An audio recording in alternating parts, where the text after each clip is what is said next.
ज़ाहिर आपकी मुतादिद मुलाकातें एमक्यूएम की हो चुकी, आज भी आसिफ जरदारी साहब से मुलाकात हुई, फिर पीपल्स पार्टी के ज़राए से ये खबर आती है कि मामला सारे तय पा गए हैं, मगर फिर एमक्यूएम की तरफ से होता है कि नहीं जी अभी और सोच रहे हैं। आज वज़ीर-ए-आज़म ने भी कहा कि इत्तेहादी हमारे साथ खड़े हैं, कल के इजलास में भी कहा जा रहा है कि आप लोग शिरकत करेंगे, तो अपोजिशन भी कह रही है आप उनके साथ हैं, हुकूमत भी कह रही है आप उनके साथ हैं, कहाँ खड़े हैं आप? कल भी मुलाकात हुई थी, आज भी हुई है, गवर्नमेंट से हुई थी कल।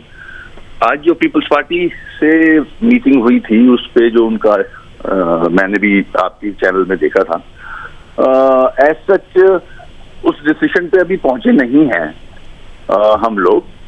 जरूर बातचीत हुई है और उसकी वजह है उसमें जो हमारे इश्यूज हैं, जो पॉइंट्स हैं, उसको एक लेजिस्लेशन भी चाहिए, तो उसकी तैयारी के लिए हमारे भी लोग बैठे हैं, उनके भी लोग बैठे हैं, उस पे काम हो रहा है और अभी हर चीज वर्बल है।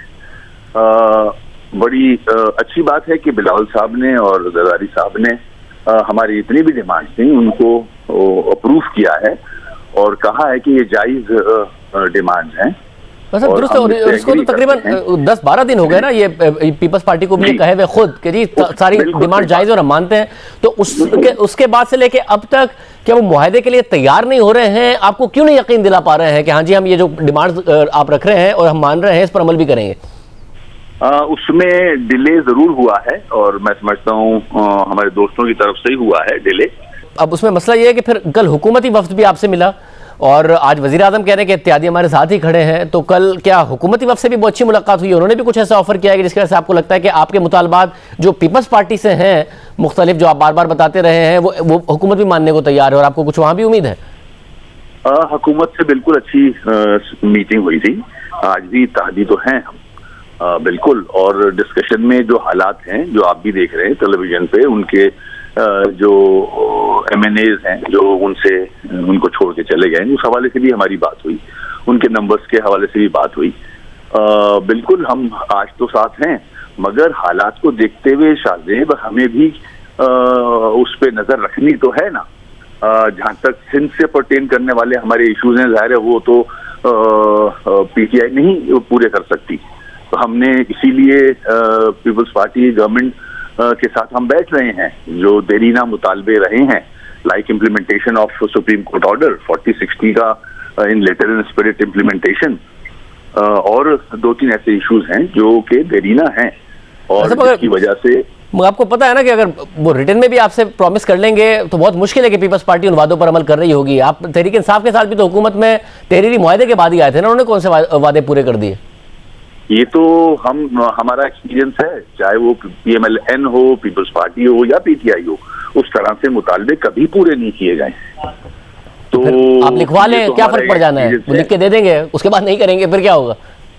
वो तो आवाम के सामने तो आएंगी सारी चीजें कि आज अगर जो मुतालबे साल इन जमातों के सामने रखे और उन्होंने अप्रूव नहीं किए, आज जरूरत पड़ी तो वो सारे उन मुतालबों के साथ एग्री कर ही रहे हैं, हम ये आवाम के सामने रखेंगे। और फिर हमारी सोच ये है कि हम जितने भी स्टेक होल्डर्स हैं, मुल्क के पॉलिटिकल बड़ी पार्टीज हैं, उनके जितने भी सरबराह हैं, हम उनको साथ बिठाएंगे इस हवाले से। आपको ज्यादा उम्मीद इन्हीं से है कि अपोजिशन कर सकती है, तो ये कहा जा सकता है कि आपने फैसला नहीं किया है मगर इस वक्त आप अपोजिशन के ज्यादा करीब हैं?